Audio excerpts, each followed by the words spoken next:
Hey everybody, how's it going? Happy Thursday to everyone out there. Awesome to see everyone joining us from all stretches of the world in the chat here. So, if you are new to the Lumix Live platform, as I kind of reiterate every single week that we're doing these streams, welcome.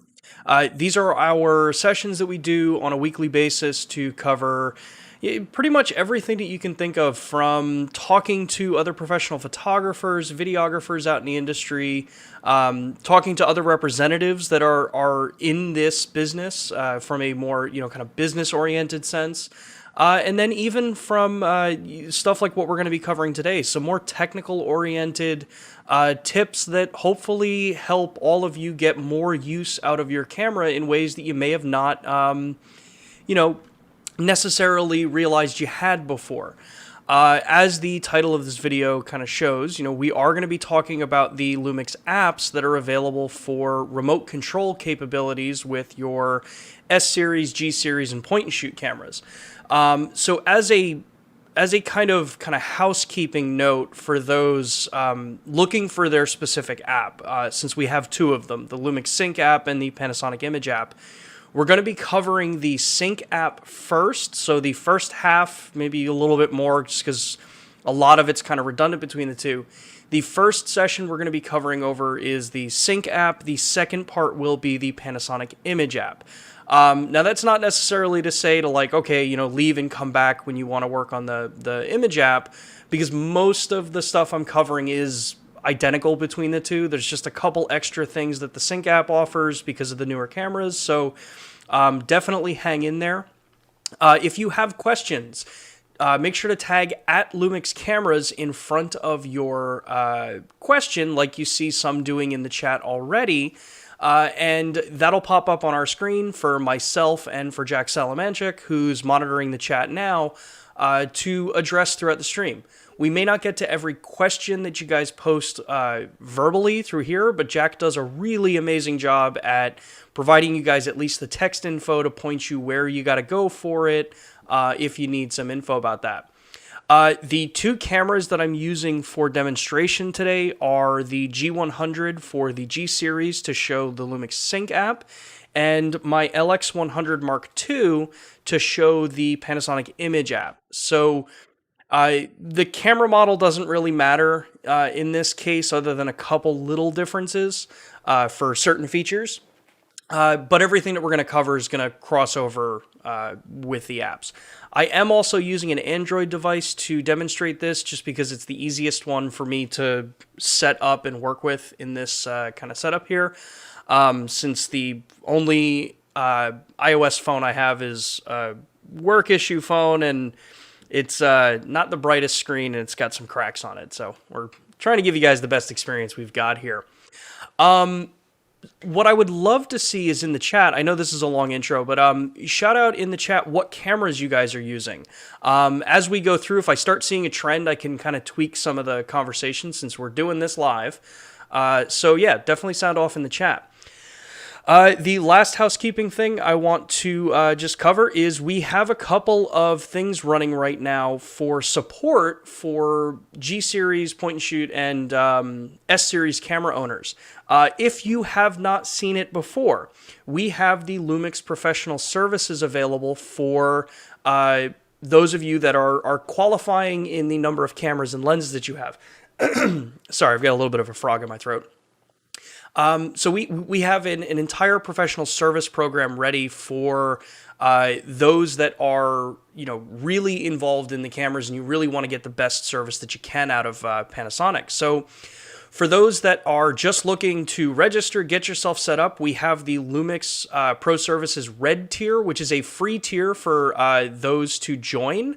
This is going to give you a membership kit in the mail, a unique ID card that you would use for service in the future. This is where the 3-year warranty is now being consolidated into, so you can register with this and you get your 3-year warranty with it. It's a much more refined process for the Lumix group with Panasonic for getting yourself services and things like that. Excuse me. And then for those that are maybe a little more demanding in your production, or you're up in the higher end tier with a lot of the S series cameras, we have the Platinum service available. This offers a lot more advantages for heavy use users here. So like the 20% out of warranty repair discount, 2-day turnaround times, annual sensor and EVF cleanings with lens calibrations and firmware updates provided by our teams. You have a direct phone line into the service center, as well as you get a really nice welcome kit and kind of gift that goes along with it, and a kind of cooler looking membership card for this. So we have the QR codes there if you're interested in taking a look. I know it's a bit of a sales pitch, but we're just trying to get this information out to as many people as you guys as we can. So definitely be sure to take a look at some of those if it's of interest to you. And with that, let's actually kind of jump into this. So wow, that's really cool to see how many different cameras we got in here. Some S5s, S1, G85s, a lot of the GX9s, some ZS cameras. That's awesome. So the ZS camera users and the FZ camera users, we're going to be taking a look at the image app for you guys later on. But cool. So as we said in the beginning, we're going to basically be using this. Yes, and the Lumix Pro Services, the links that we have here, those are for the US business, mainly since we're based in the US, this group at least. Check with your local regions for what they've got going on for Lumix Pro Services. If you just do, I believe it's lumix-pro.com. Maybe Jack, if you can get the link and drop it in there for the international guests, we can get you guys the information for that as well. So with the Lumix apps, like we said, we have the image app and we have the sync app. They're both pretty much the same app, but the purpose of what I'm going to be covering is how to get yourself connected, how to go through, what the apps can actually do, what buttons to actually look for, because we get a lot of people that ask questions of, how do I actually transfer these images? And then I'm going to show you some really cool things that actually a lot of people miss that the apps have capabilities for, specifically the Sync app, now that it's the newer one. So let's jump over and take a look at my phone that we've got here. So like we said, I'm doing this on an Android-based device because that's what I've got here. And I've got my Lumix G100 right here on the side. So one of the first things that you're going to do that we get a lot of questions about is, how do I actually connect to the app? How do I go from being ready to shoot to getting myself connected in? Most cameras that we have, and I say most now because there's a couple of cameras that now have this turned off by default, is the touch tab on the side of the camera here. You see where it says FN, there's an arrow, and then the paint palette icon. That's going to be your fastest way to get into enabling the Wi-Fi functionality on your camera. So what you're going to do is just tap the FN icon, if I can actually tap the button. And then you're going to go to FN5 in this case. Really what you're looking for is just the Wi-Fi icon, which is the dot with 3 kind of parentheses going above it. That's the word I'm looking for. Once you tap on this, you'll see that the camera is now basically booting into the startup for the wireless connectivity. Now you'll see that it says connect to this wireless network, which if I don't hit the viewfinder there. So this is the G100. Now, there's a couple ways that you can actually trigger the phones to connect in, and this is the same for tablets. So I'm going to cover the method that is maybe a little bit longer, but is the better way to do it, specifically if you're on iOS devices. They handle connecting to non-quote-unquote internet connections a little differently than some of the Android devices do. So what you're going to do for this is go down into your settings, and you're going to go into your wireless connectivity, so your Wi-Fi portal here. Now, you give it a second, and you basically just wait for the networks to kind of show up, and then you're going to tap on the corresponding internet service that matches to what's on your camera. Once you have that connected, you see that the app now, or the camera now, has actually just kind of reset up and says, hey, you're connected, open up the Lumix Sync app. So from here, I'm just going to swipe back to go home, and then I'm going to open up my Lumix Sync app. Now you'll find these on the iOS or the Android store. They're both from Panasonic Corporation, so look for Lumix Sync app or Panasonic Image app, and you'll be able to find the right ones. And we'll have a link down in the bottom of the description for both of them. So now I'm going to open my Lumix Sync app. And one of the things that has kind of changed over the last couple iterations of iOS and Android devices is that they may not automatically recognize, hey, I've got a Wi-Fi connection, I'm going to automatically go into the kind of connecting portion of the app.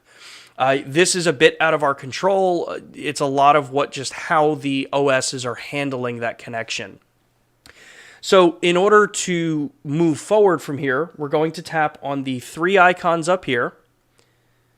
This is weird doing it, kind of looking at myself on a screen. And then you're going to go Wi-Fi connection, Wi-Fi setup, confirm that you're still connected to the camera, and then just go back to the previous screen. Now, what it's doing here is it's now just making the communication, it's doing the handshake, and once you see the icons lit up in white, in this case you see the camera, and then you also see the Wi-Fi icon there, you're ready to go. Your Wi-Fi is connected, you're ready to move to the next step. The cool thing with this is that you can also still operate the camera in shooting mode, in playback mode, however you want. The app will tell you that, hey, you're operating the camera right now, and it's now switched into the particular mode that you want to go into. So in this case, you'll see that it now says, switch to recording mode on the camera, because I forced it into remote shooting mode. So all I can do is just tap OK, and we get that screen out of the way.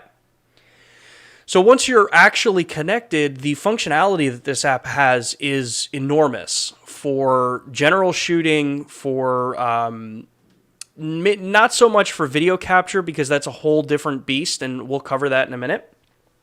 But in general, this gives you every single control that you would really need from your camera while shooting remotely. So when you look around the display, you'll notice that it's basically the same display that you're getting on the actual back of the camera, just put into the mobile app. Some of the side drawers that you see here are a little different because of just the remote functionality of what can be transferred and controlled over the app and Wi-Fi versus what can't. So when we look at it in this case here, and I'll wait for that to sync back, you'll see that the app drawer on the side for this particular camera now has my selection for auto exposure, has my selection, let me actually darken that down just a little bit so you can maybe read the text. Okay.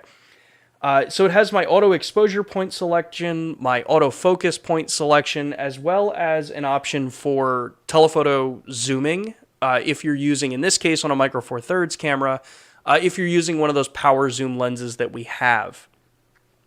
As a reminder, if you have questions, make sure to tag at Lumix Cameras, and then I'll be able to see it on my side. I did just see a question come up, but it got retracted there. So, yeah, so with the touch tab, this will change depending on the camera that you have connected because it's based on what can be pushed through into the touch tab. And not all cameras are going to show that wide, tight electronic zoom functionality. We do make lenses, or we actually do. We make lenses that are power zoom lenses. It's a 14 to 42 and I believe a 45 to 175. And you would be able to control focus and zoom from the app with those particular lenses if you desired. Outside of that touch tab, you'll see on the bottom here, we have kind of just the general, main controls for shooting. So we have our display button, which allows us to, remove all of that information on the display if it's not relevant for your shooting style, if you want a cleaner look.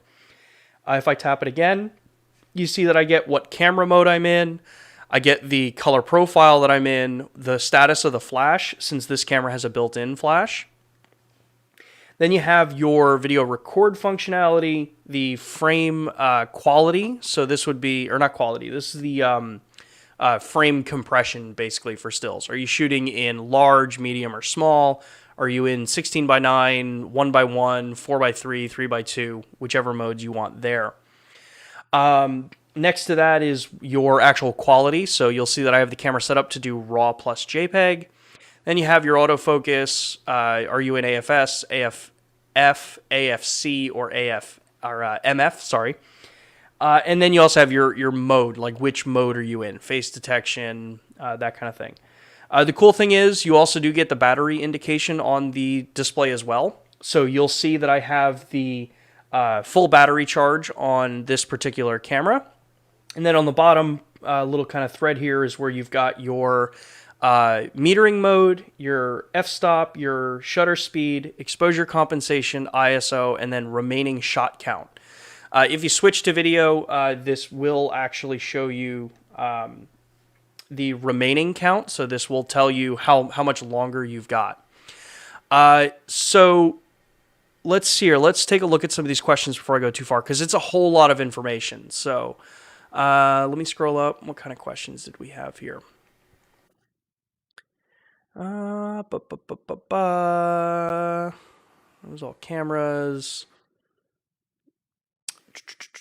That was my comment. Looks like we're fairly good on questions. Any app support to allow set manual white balance from the app instead of the camera?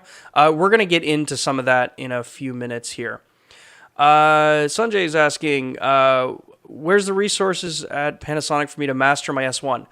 We have an entire selection on the Panasonic Help YouTube channel that has like between 2 to 5 minute long videos for every single menu option that is relevant for an S series camera. So you can definitely take a look and maybe start there. Otherwise, there's always classes depending on the region that you're in. There's usually some sort of class going on with partner dealers across the country, at least here in the US, where you can learn about these cameras and take advantage of some of the knowledge of myself, Jack, and some of our other team members here. Yeah, okay, cool. And Jack put that comment in there. Clive asks, where on the camera?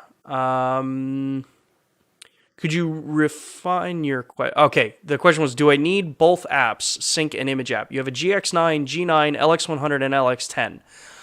With that particular group of cameras, you would need both apps. We're in that kind of transition period between everything being on Sync and the past where everything was on Image app. So as we move forward, you'll see that it'll just start to shift completely over to the Sync app. Clive, if you could refine the question, where on the camera, Clive, I can come back to that in a second here. Let's see here. Is there a limit on the distance the camera can be from the phone or tablet without losing connection? It's a bit of a loaded response. Connecting just from the camera to the mobile device, there is a limit. Wi-Fi only travels so far in open air, especially in like a room like I have. I have a air conditioning unit right behind here. If I were to go into the other room, I'd lose connection. But the Lumix cameras do also allow you to connect into an actual wire, like a home network connection as well. So if you're working in a studio, the process of connection would actually be a lot easier instead of connecting between the two cameras. And I can show this at the end. Instead of connecting between the camera and the app, you'd actually connect the camera to your home network, and then your mobile device that you're connecting to your home network on anyway, you would just open the app and it would search for it. So that can work pretty well there. Let's see here. Your G9 tells you to open the Image app. Sync app did not work. So Photo Plus Official. Most likely, that means that you're probably on an older firmware for the G9. You can check the Panasonic firmware update page either on shop.panasonic.com. It's not actually a shop page anymore.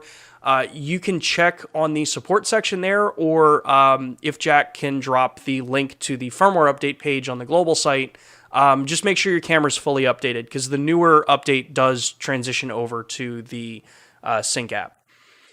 Sanjay, you're in Los Angeles. Yeah, there's plenty of our dealers out there that Michael Richardson does a ton of classes with, so check with some of the local photo retailers there. We always are running a ton of classes for working with all the different cameras. Alan, half press or focus does not seem to work. It's just taking an image as soon as you touch the white button. Double check, make sure that it's a stupid thing to say, but double check and make sure that autofocus is actually turned on the camera and lens.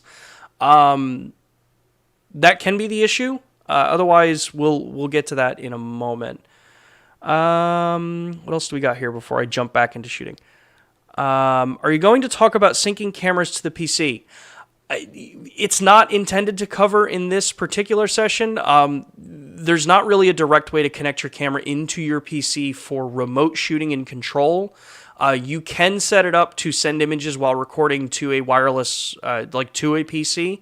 It's a much more involved process, though, because of the way Windows and Mac OS work in handling that kind of stuff. But if there's enough interest, I could do a video on that, and we could just post it up instead of a live stream.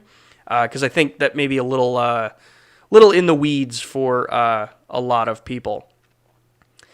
Let's see here. Ricardo, iOS image app, looking for camera, can't find, nothing showing up in Wi-Fi choices or Bluetooth. I'll cover that when I get to the image app. That's going to be the next section here. Richard, I have used Wi-Fi connections with the G7 on 16-foot long pole that he used for sock games. Okay, so there's a rough distance there for you, around 16 feet. That I would say would maybe depend on the camera as well. Could be a little tough depending there. And then the last question I'm going to get at before I continue on with this demonstration is from Reggie. Sync app always wants to log into my home Wi-Fi first before showing up link to the S1R. It takes several tries to the S1R, unable to connect with home Wi-Fi. That's part of why I don't necessarily cover the home Wi-Fi part here, mainly because there are some other outstanding things that could be getting in the way with home Wi-Fi, depending on how your actual network is set up. If you have, I forget what exactly it's called, like devices connecting to your network for remote control, some of that can cause some issues. And as Jack just pointed out, one of the easiest things to do is if you go into the camera reset, you can just tell it to reset the network connections and leave everything else alone on the camera. If all else fails, try that. You can run into some issues where just versioning up over time, especially with the phone OSs, can just cause some wonkiness with the connections. So there's some challenging there. Let's see here. And then the last one, can image app be used on a laptop? Unfortunately, no. I'm curious as to what's going to happen with the new M1 Max, since they technically can use Android, or not Android, they can technically use the mobile connections, but we haven't seen anything like that yet. So, all right, let's get back into this here. So, when we take a look here, and kind of go back to looking at what we can actually do on the camera here, you'll see that, let me make sure I'm actually talking into the microphone. So as we were saying here, you'll see that we're in different kind of modes. I'm going to switch back to the photo mode to start with. And what we'll see is you have a number of capabilities with the touchscreen that's on here. Like was saying before about are you able to do tap to autofocus, things like that. You may run into some situations, depending on the lens and camera combination, if you have the autofocusing setup running for it, whether or not it may actually connect you to be able to actually tap to focus. In this case, all I'm doing then is just tapping on the white circle in the bottom, which is the shutter button. And you'll see that the camera is focusing here. Now, if your camera isn't focusing, like I was seeing some questions there before, it's possible that there may be a setting involved. If you're in video, It could be a lot more complicated, especially if you're in something like variable frame rate. Stuff like that can cause some issues there. Yeah, because Alan's on an S5 with the Android app. Just make sure you're not in any of the high frame rate modes. And then, obviously, it's not the last I'm saying about it. We'll come back to it. So, yeah, so you have a lot of the main control from right here. But if you want to actually do, image changes to your content, and I'll put this into full manual so we can get the full experience here. You have the main button selections down here, which would be your white balance, ISO, shutter speed, or f-stop. Now, the shutter speed or f-stop button are going to change depending on what mode you have your camera in. So it's not a fully remote control experience, and no app really is a fully remote control experience, because if I wanted to change from aperture priority to full manual, you do have to go through and kind of tweak those around a bit. You have to actually change them on the camera. So the bulk of what you're going to be able to change here is going to be things like my white balance. So I can tap on white balance, the icon comes up, and then I can just drag and change my white balance across for whatever option I want. Now, to one of the points that was made before, at the moment, there isn't a way to set a custom white balance through the mobile app, mainly because that does still require a little bit more of a more additional steps in the actual camera itself to trigger the auto capture for white balance. But you can have it all set up, check your white balance on the camera, and then be able to control the app. Otherwise, when you go into white balance, you have your Kelvin settings. You have all of your main selections here, auto white balance, cool, warm, and standard if your camera has those. And then everything that you would normally expect: cloudy, sunny, shade, tungsten, flash. And as you'll notice too, is it updates as you're actually going. So as you shoot normally with a camera, you're seeing everything in real time on the camera. The next option over here is your ISO control. So you have even the ability to drop into auto ISO or go in and change all of your settings here. Now, you'll notice here on my particular setup that I'm showing third of a stop increments. So you'll see that's where it goes 800, 1000, 1250 up to 1600. That is a setting that you change in the camera again. Because it's not a hardware based change, but it's an actual like core change in the main deeper menus. So you have to change some of that stuff on the device first before actually controlling it here. The next one over is your shutter speed and f-stop. Now again, it's pretty much the same as what you see on the camera if you were controlling this through the touchscreen. So when I tap shutter speed and f-stop, the top selector here is my shutter speed.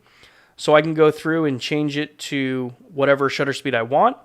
And then I also have the option to change my aperture down to, obviously, whatever I want, whatever works best for my shot.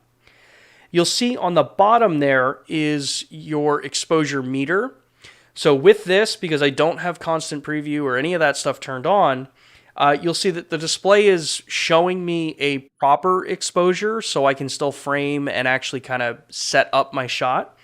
But it's not actually doing any of the exposure previewing for me in this particular case. So you would basically do this by dropping your shutter speed down, and then you see how the exposure meter here is actually reacting to it to tell you what your proper exposure is. So for this particular lighting scene, you'll see that at f3.5 at 1000 ISO, this scene is coming in at 1/6 of a second. So really long shutter speed for this particular shot. And if I click the shutter button, you'll see that it actually shows you that. When you look on the far bottom of this, the far left icon is where your playback is. So this is where you would click to go in and actually review the images that you've captured already for the purpose of either categorizing them with different ratings, or if you're going to actually be taking these images and transferring them over to your device, which I'm going to cover next. Well, next after I'm finished on this screen. The middle button is your shutter button. So like we saw before, just tap it, focuses, takes the picture, you're good to go. The one next to that is literally just a quick start and stop video button. So the easiest of ways to access recording video. Once you're actually recording with this in a photo mode, you'll see that it does the 16:9 crop. And then when I click stop, you'll see that the screen returns back to 4:3. So this makes it, again, super easy to record video when you just want a really quick and simple clip and you don't really want to go through all the headache of changing a whole bunch of settings just for video. So from the brief overview of that, there's a lot more that often gets missed with this. So what I'm going to do here is click on the three icons up top. And this is the main recording settings menu in the app. This is where I have all of that ability to come in here and do things like change my aspect ratio, change the picture size, the quality. I can change my actual filming record qualities. So with the G100 here, you'll see I can do up to 4K 30p, 1080 60p, and all I'm doing is just tapping on those and it's setting that as the recording option there. This is where I can also come in and change my photo styles. So I can change through, look at Vlog for recording. You wouldn't want to do Vlog for stills, as a heads up. My Cine Like V, D, custom, and everything that you would normally have here. The cool thing is that you still have the main controls here for changing things like the contrast for your particular profile. If you're in the monochrome profiles, this is where you can add the grain effect, or you can add the filter effects. So if you're someone who shot with black and white film and you used color filters for increasing contrast and different looks, you have all of that control in the monochrome profiles as well. So let me change this back to off, and then let me change this back to standard. And then once you've got your selection here, just tap set, and the camera's all ready to go. Below that, for cameras that have this, which actually is the vast majority of them still, you do have the ability to go into, not that one, you have the ability to do your filter settings.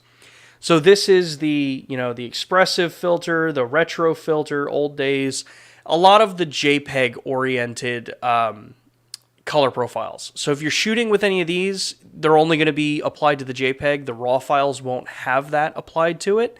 So just keep that in mind. If you do like to shoot with these, shoot RAW plus JPEG if you know you're going to want to edit it later on. Let's see here. I see a bunch of questions that came in, so let's pause here for a second and take a look at some of those questions.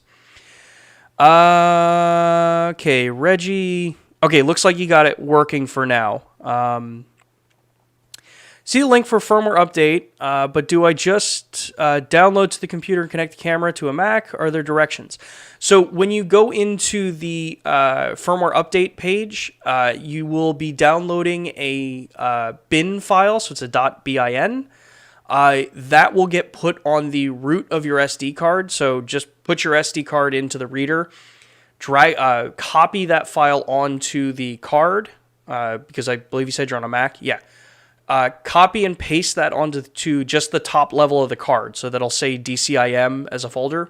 Put it there, just in the top, not in the folder. Then you're going to eject the card, put it in the camera, and on, I believe you said you have a G9, press the playback button when the camera turns on, and then you'll follow the steps on screen for updating. Just make sure you don't touch any of the buttons while you're actually updating the firmware. It'll tell you don't touch anything. Let's see here. Is there a way to actually see exposure preview on the screen? You'll be able to see some of it, and I'll cover that in a little bit. Let's see here. Next one. Any info on S1 firmware version 2.0? Sorry, Cliff, don't have any info on any of the firmware updates that are coming. Let's see here. Will we be able to stream feed from the camera to Instagram Live, for example? Unfortunately, no. Streaming video feeds out to network services, specifically, and this is aside from anything with the cameras, specifically to Instagram Live, they're very tight on what they can actually do for sending a non-mobile device camera to it. So unfortunately, yeah, there's no control for that.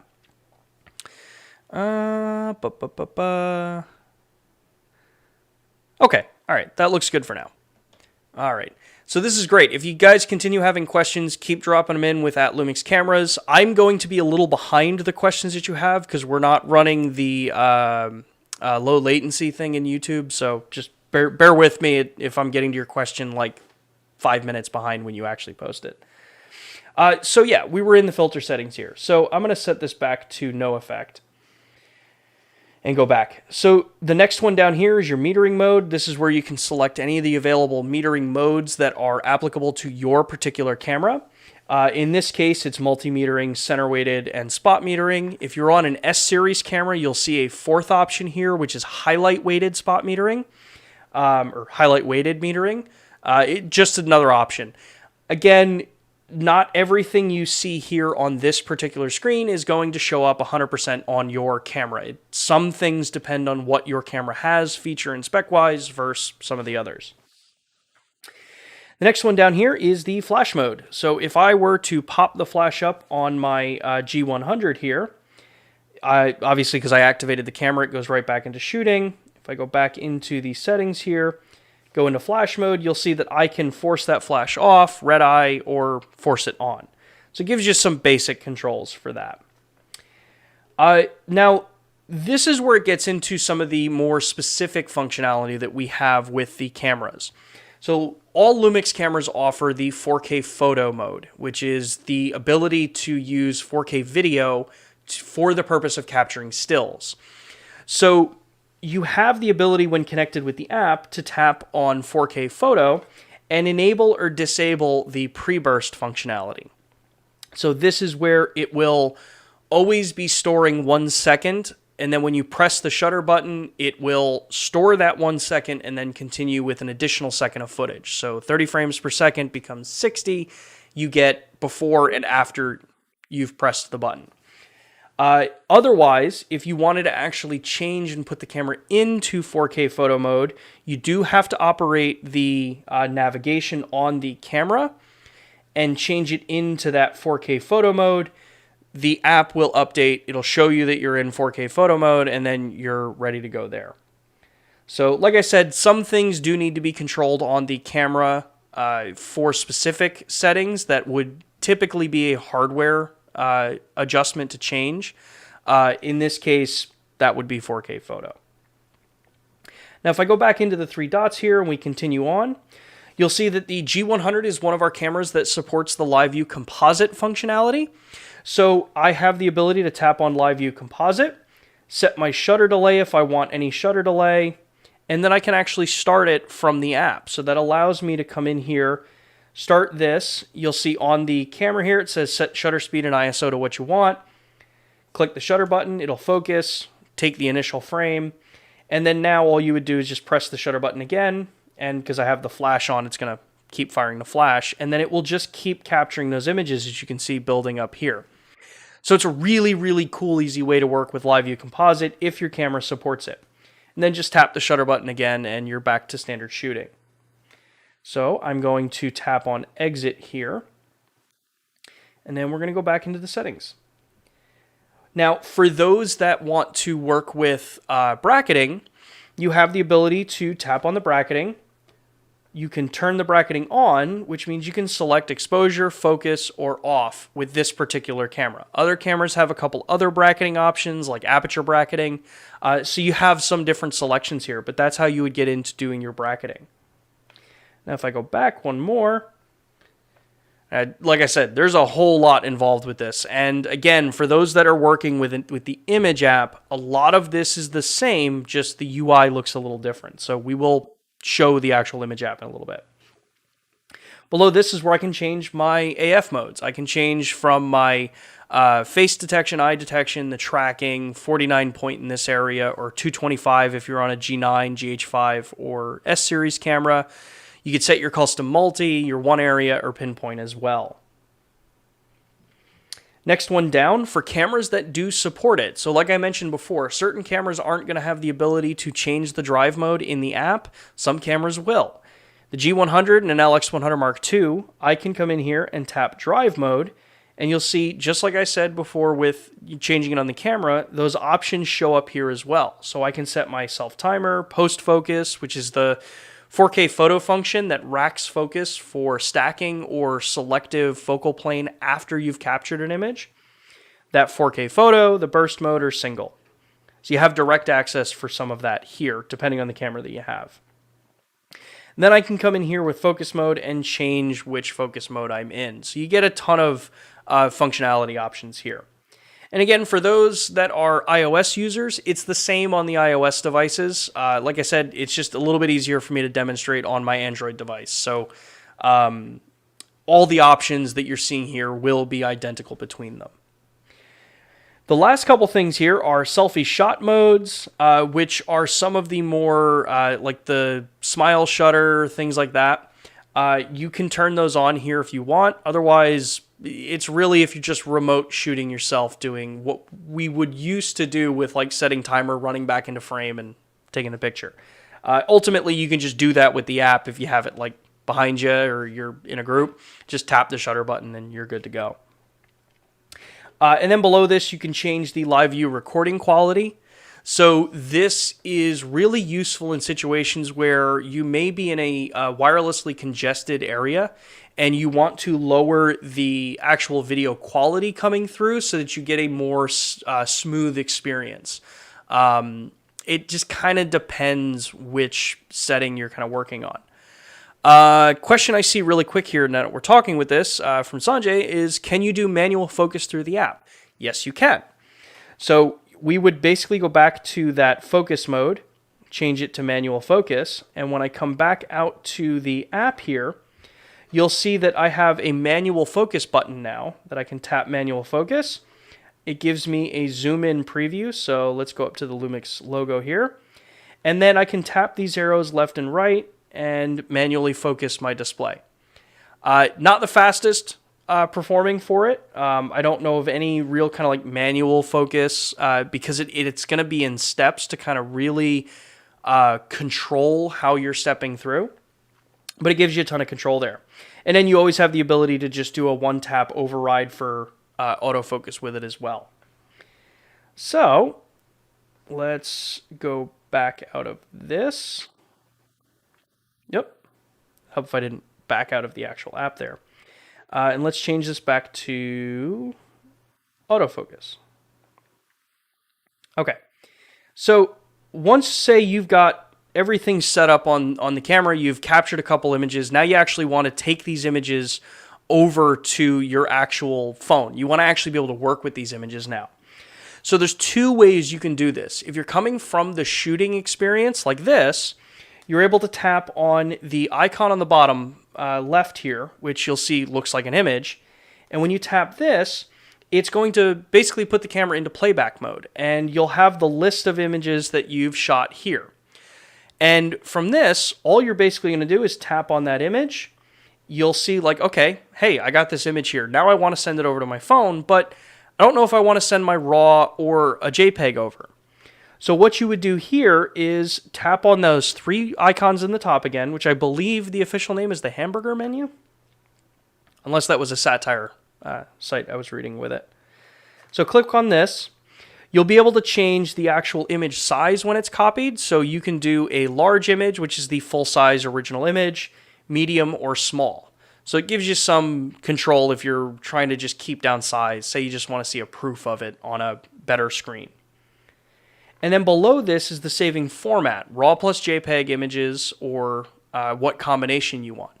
Now, this will very much differ depending on the camera you have. Our earlier generation cameras may not have been able to send RAW files over. Some of it is processor dependent. Some of it is just the technology that was available at the time on mobile devices wouldn't have supported the ability to work with RAW files. But most new cameras are going to be able to support RAW or RAW plus JPEG. And that works great because it means you can use things like Lightroom Mobile, Snapseed, any of the RAW editing mobile device programs to actually work with these. And they integrate actually incredibly well. So in this case, you'll see here I've got JPEG, RAW plus JPEG, or just RAW. Once you have how you want your images set up, just tap the back arrow, and then all you're going to do is just tap on the little button on the bottom. If I can actually tap on the button, and then it's copying the image over. Now, obviously, the larger the file is for RAW, so if you're an S1R shooter that's 47 megapixels, those RAW files are fairly large. It'll take longer than this to transfer over. If you're transferring just JPEG, so if I go in here and change this to transfer just a JPEG image, and then transfer that same again, you see how much faster it is, because it's all just down to how much, what the size of that file is. Let's take a look at some of the other quick questions before I go to the next section on this part. When would you use this application? So for Kim, which I guess was also a question from Jane, I've never used a remote device for camera. Are you mostly using it because it's easier than on camera, also not shaking, other reasons? Sending to computer, can you give an overview? Yes, I can. This is one of the kind of nice advantages of the modern mirrorless cameras, and some DSLRs, to be fair. This allows you to really kind of expand how you use your camera.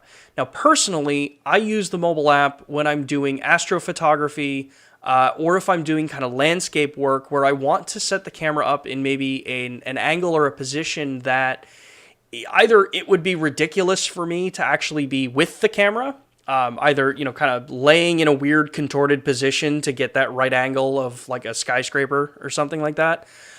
Or in situations like when we were actually allowed to travel, I would go out to the Colorado region a lot.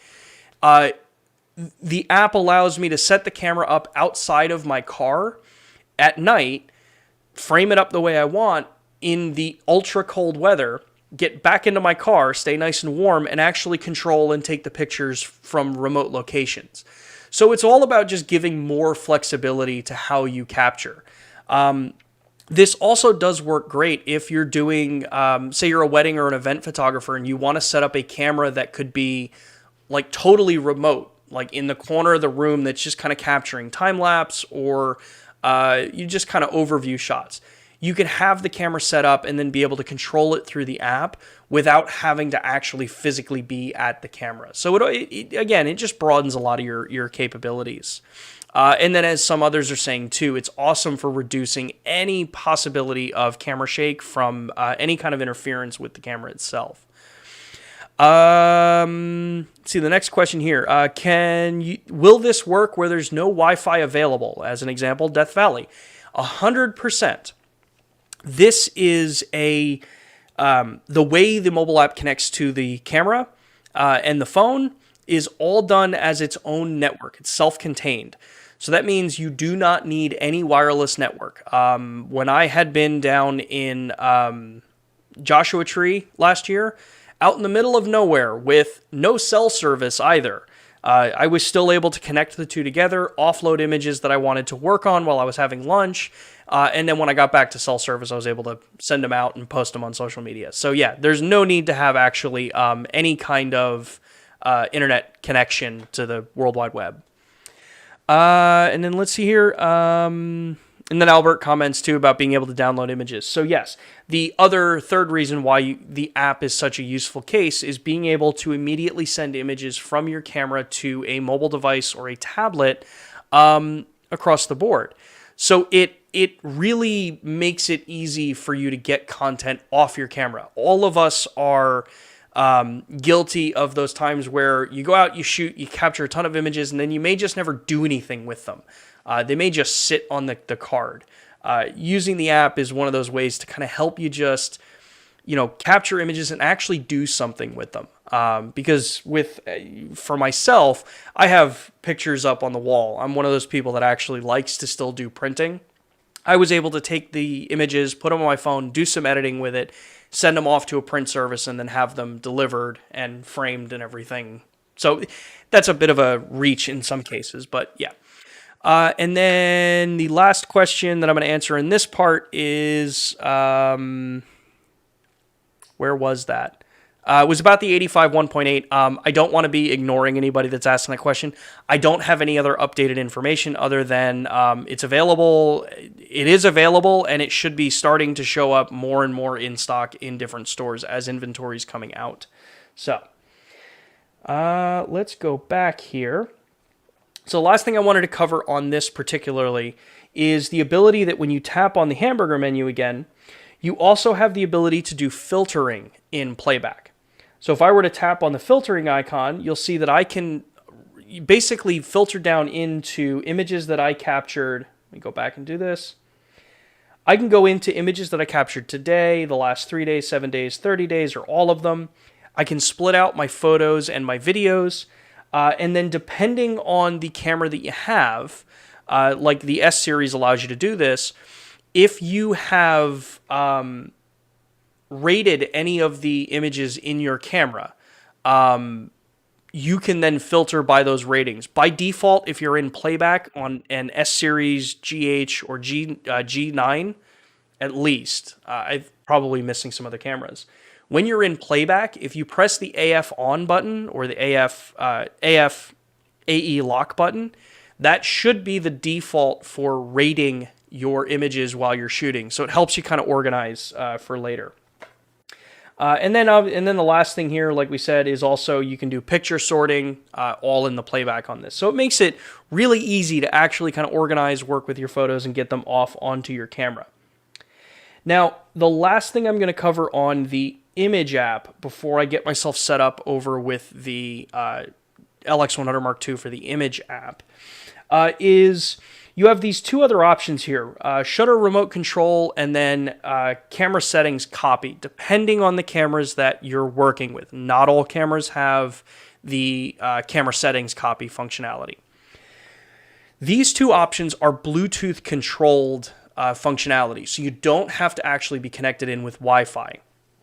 The camera settings copy will copy the existing camera settings file for cameras like the S series product, and store it on your mobile device. So if you're sharing your camera around with a friend and they change a bunch of settings and you just don't know what happened, you can have it connected into Bluetooth and then reload those settings back onto your camera.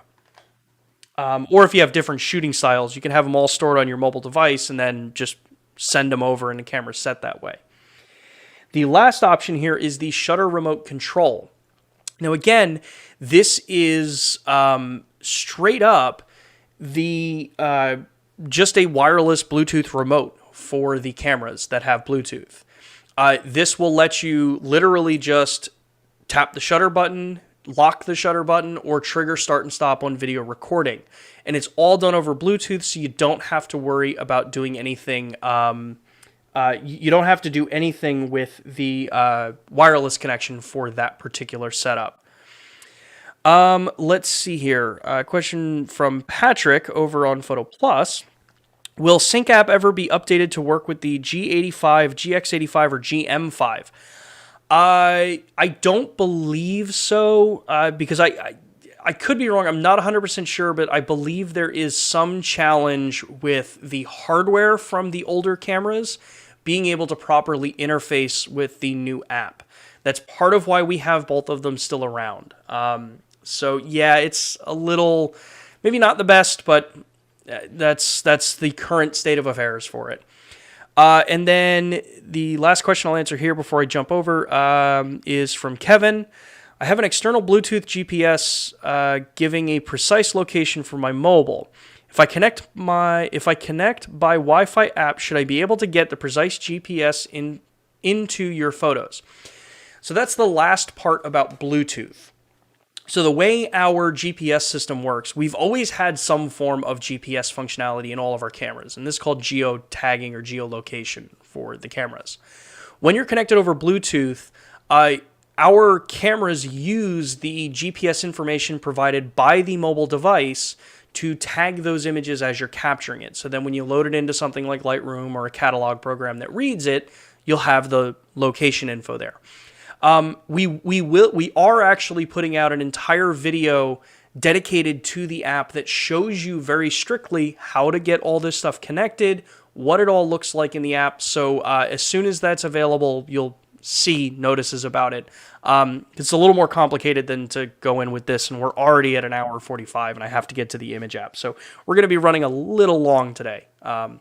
For those that are joining, if you do have to jump off or you do feel like you want to jump off, these videos are re-uploaded onto the page right after they're done, so you can always come back and view these later on if you desire.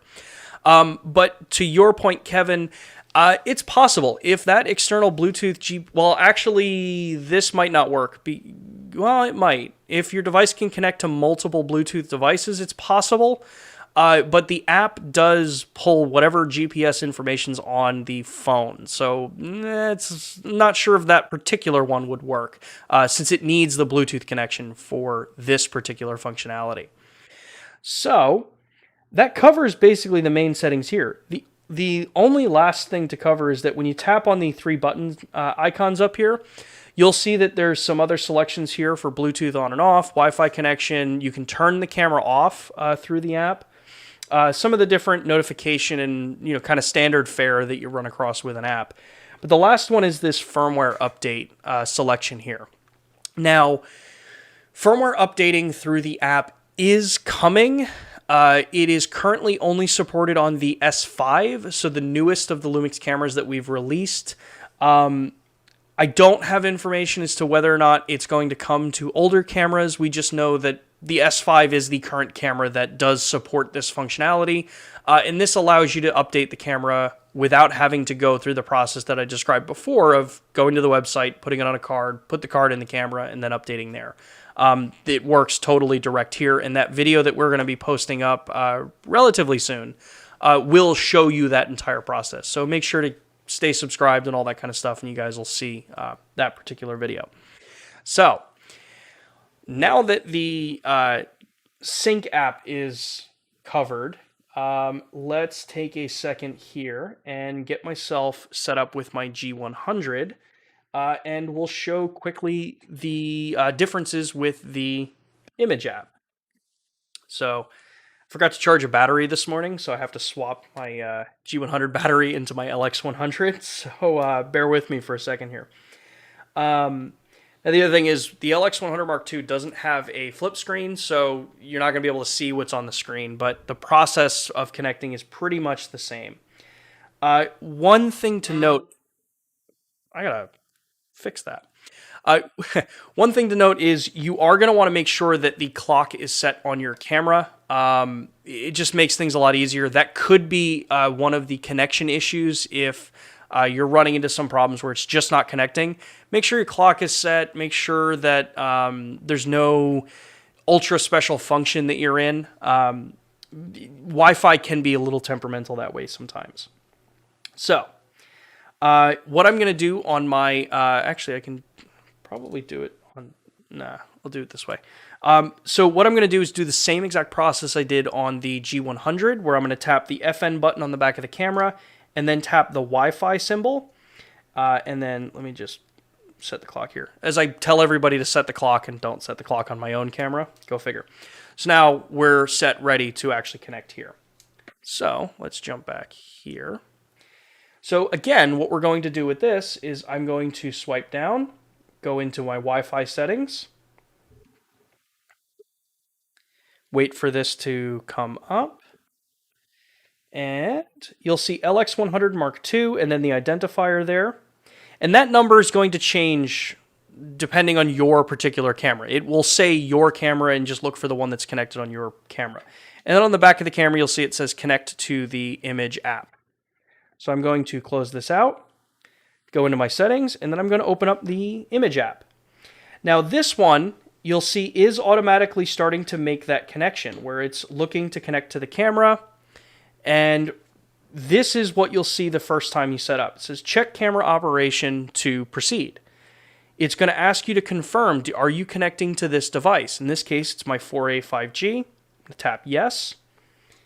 And then with a point and shoot like this, because this has a electronic zooming lens, if I tap on remote operation, it's going to give me a warning that says change recording mode, change to recording mode, the lens may extend. So it's giving you that warning to be very careful that your lens is going to open up. So make sure it's unobstructed. If I tap yes, the lens will open up.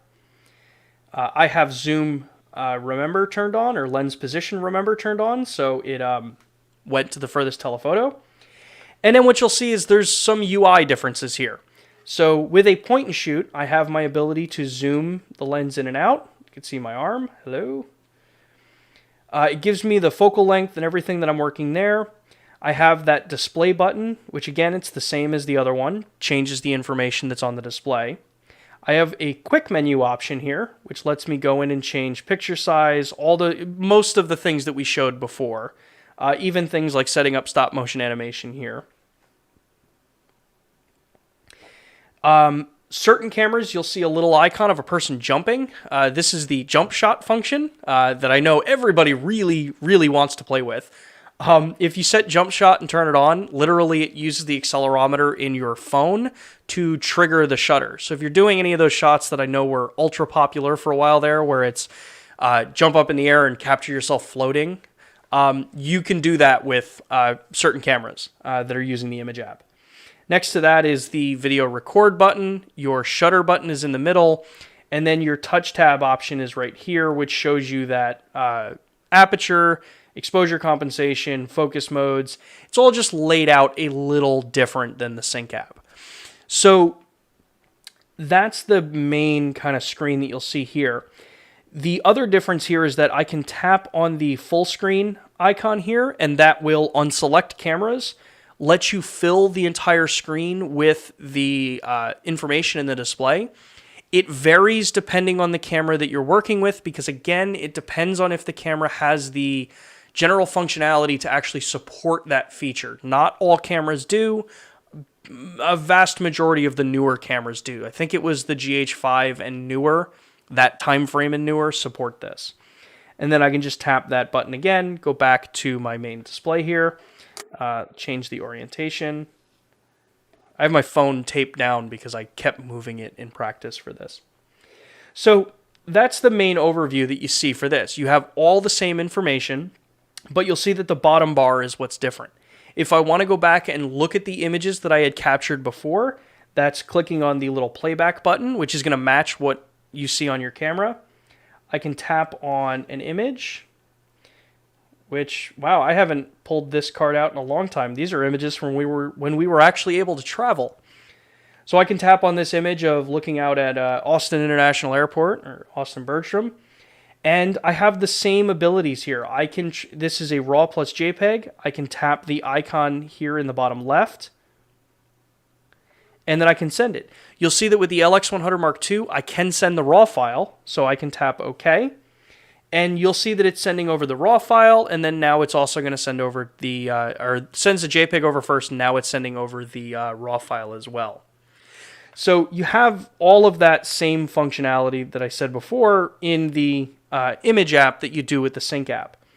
Where some of the differences is on this home screen. You'll see a ton of additional options in the Image app functionality that are a bit older, and a lot of this is so that it melds a lot of the different capabilities that we've had over the vast majority of cameras that have come out before the Sync app has actually come to market. So things like Geo Tagging. Geo Tagging in the older app was done as a post-process functionality, so you would sync the times together. The app would be recording location information based on a timestamp, and then when you were done shooting, you would sync that timestamp information over to the images that are captured on the camera. A little more labor-intensive, but it was a functionality that was there. This is also where certain different cameras you'll have snap movie, photo collage building, home monitoring, if you have a Panasonic home monitoring capable setup. You have that remote Bluetooth shutter if you're connecting in with Bluetooth on a compatible camera. And then you do still have that camera remote settings control for cameras like the G9 that used to use the Sync app. Let's see here. Let's see here. Questions. So, question from All Things Film. Both apps don't play well with your G9. Any plans to update from the G9? One of the first things I would test if you're running into some laggy, like if it's, because I'm reading a little bit further down, it says that the app is laggy. Try doing a network reset on the camera. You do that by going into the camera reset and then saying no to the everything else other than the network. And then try clearing out in the app, clear out the previous connections that you've ever done, and then just try fresh. The other thing that could be happening, and it's a part that really does make it hard to kind of diagnose, is if you're working... Okay, so your issue is actually a lot more than anything with the cameras. If the buttons are layering on top of themselves, try uninstalling the app, reinstalling it, making sure that your phone is okay, because it depends on, like, older phones may have some challenges running the newer apps. There's always certain, versions that are recommended to use. And then on the flip side, early release versions of apps, or not apps, of operating systems for mobile devices can also cause a ton of problems. So without knowing your phone and all of the back end stuff of what your mobile device is, unfortunately, I wouldn't be able to troubleshoot that over this particular platform. And then, okay, that looks good on the questions there. So then, yeah, the last thing that you see on this general setup is the 3 buttons on the bottom. This is where you can change the connection destination, so it depends on what camera you've got connected. Live view control settings, this is where you change some of those other settings here, that jump snap, the warning for if the lens is going to come out or retract, the different recording setups, the selfie shot mode, things like that. And then your terms of service, all the kind of fun legal mumbo jumbo that goes in there. If you're someone who wants to be able to change the files that you're actually taking off of the camera and you're working on the Panasonic Image app, you do this by tapping on the hamburger icon on the bottom, go to Playback settings, and then from here is where you're going to say the size to copy from the camera, and then the format. Now again, not every camera is going to have the ability to transfer RAW. If your camera doesn't support transferring RAW, or your app or your phone version doesn't support it, because some of it can be version related to the phones, you just may not see an option here. It would always be JPEG. And then there's a couple of these other things here, like you'll see Lumix Club and uploading to Web Direct. Some of these are functions that are unavailable in the United States market. Some are available in other regions. Because a lot of it just depends on how those services control information when loaded up. So play around with them. Some regions it's going to work. The Lumix Club setting, honestly, I'm not sure if that even actually still exists. I think we did get rid of some of that, some of those programs. So yeah, you would just kind of keep moving forward with some of that stuff. Let's see here. Is there anything else in the apps that I missed? I think that's pretty much it as far as the actual apps go.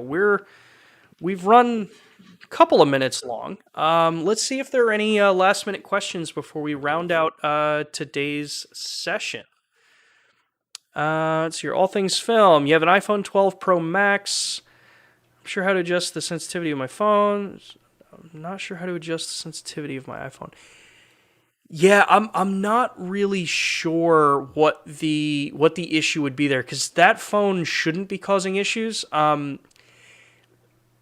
First thing I would say is try completely uninstalling the app and reinstalling it. I know it's an ultra basic thing to comment or to recommend, but I've had luck in the past where just uninstalling and reinstalling the app works fine.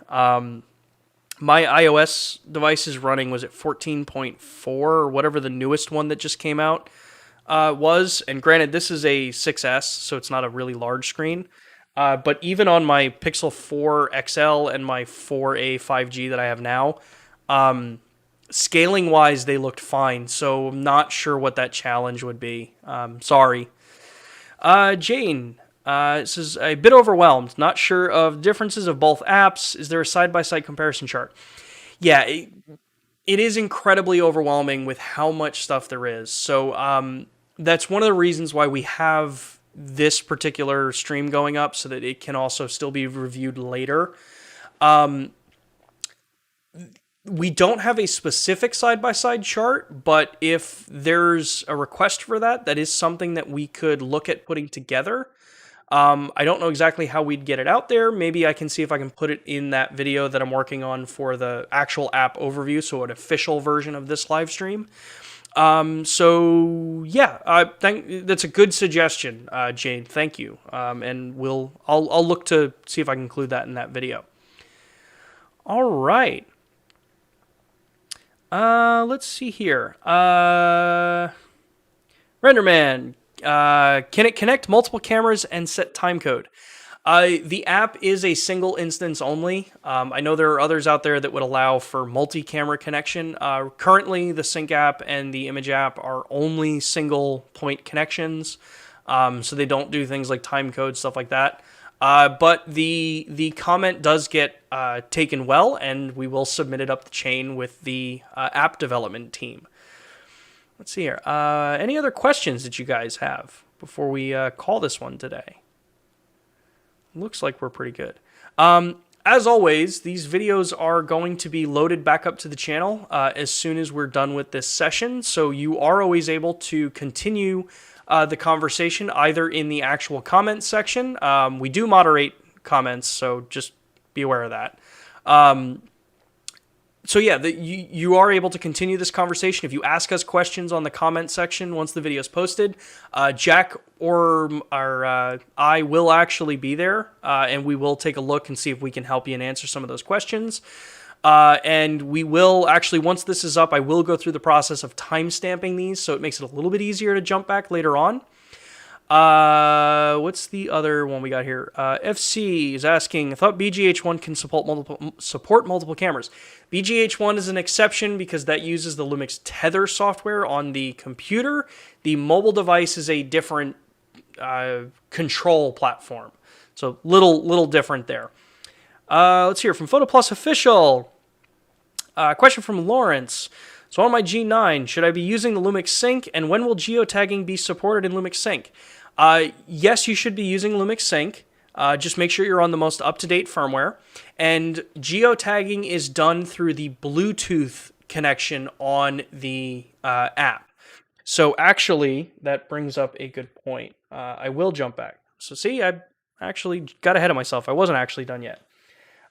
So when you open up the Lumix Sync app, cool. I'm not going to review us now. Unfortunately, I'm not reviewing our own product. So,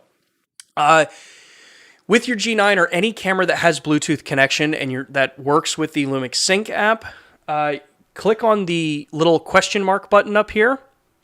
You'll see you're going to get a kind of step-by-step kind of tips of how to connect your system together for certain kind of general connection processes.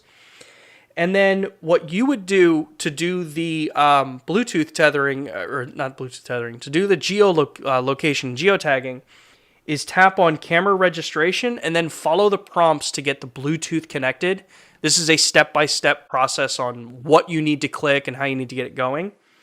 And then what you would do once Bluetooth is connected is in the camera's menu. Unfortunately, I don't have a camera set up to demonstrate this.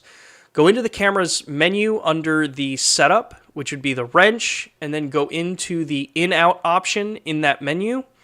Although that's based on the S-series menus. I think the G9, it's the same. Go into that setting and then go to where it says Bluetooth. You're going to have to go there anyway to turn Bluetooth on. But in there, you'll see geolocation. Enable that. You'll get an icon on the back of the camera that says GPS. When it's lit up white on the camera's display, then you know that it's connected to the mobile device and it's gathering that geolocation and it's doing everything in the background now. So you don't have to do that other process. Clive is asking, what does Geo Tagging do to the battery life? Funny you should ask that. So the reason we moved away from including, or at least my understanding is why we moved away from including GPS items in the cameras, so physically in the cameras, is because those were massive power draw, especially if you weren't using your camera, because it would constantly be reaching to the satellites to update, its positioning. By using it this way with the Bluetooth connection over to your mobile device, you're using the Bluetooth low energy protocols, which I believe it's on, was it version BLE 5, which is what most of the cameras and phones are using. So there is very little, if any, appreciable battery loss by having the Bluetooth connection set up for geotagging. It's a much more efficient way to work with cameras that are cameras in general, because battery life is a little more critical in those kinds of cases than working with the older systems where it would just constantly run the battery. Your phone is already always capturing geolocation information if you have location services on. This just takes advantage of a device that's already doing it and syncs it into the camera. So let's see here. What other things that we've got? Looks like the last question. So actually, I'm going to have to wrap it up for today at this point. We are 15 minutes long for the actual presentation part. So again, I want to thank everybody for joining us today. This was an awesome conversation. I'm so happy to see so many people interested in how to get more out of your cameras. As a reminder, we do these sessions every single week on Thursdays at 2 p.m. Eastern Time, so make sure to subscribe, hit the like button, hit the bell icon, all of that fun, YouTuber stuff. Keep following us on this channel. The topics are changing every week. We're getting better at the description side of it, so you'll have a better idea of actually what's being talked about during the stream. Next week, I believe, is our session with a bunch of filmmakers, specifically, and a production crew, focused around the BGH-1 box camera and its use during the Cold War Kids concert that was thrown during CES a couple of weeks ago. So if you're interested in multi-camera control and how an actual production studio would work with these kinds of cameras, make sure to tune in and bring your cameras or bring your questions. It's going to be a really, really cool conversation. The other things to really just remind everybody is that Lumix Pro Services Red tier, which is the free tier for your 3-year warranties, all that kind of fun stuff there. The QR code will bring you right to the page. The Platinum service for the S series that are running out there. Take a look at it. There are some really cool, kind of promotions running right now that make it really easy to get into the Platinum series. Maybe only, at least in the US. So go check those sites out. It's really, really fun. And then, otherwise, I will see everybody next week, Thursday at 2 p.m. Thanks for watching, and hope you guys all have a good rest of your day. Later.